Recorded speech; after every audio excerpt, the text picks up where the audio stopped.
Okay, good afternoon po. Okay, our lesson for today is under divisibility by 2. So, meaning to say, if divisibility by 2 is ending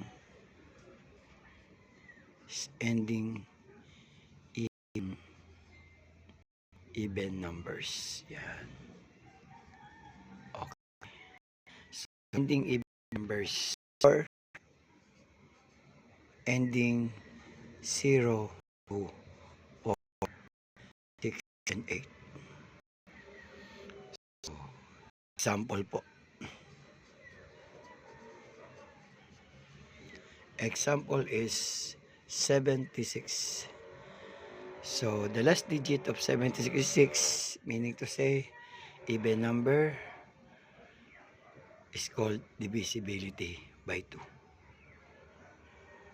Another example of divisibility by 2 is 4,378.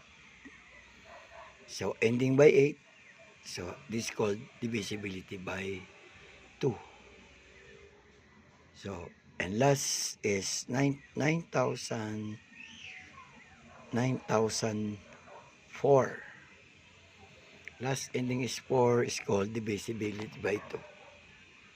Okay, that's all. Sana naintindihan po natin. Under divisibility by 2. Thank you and thank you for watching. Salamat.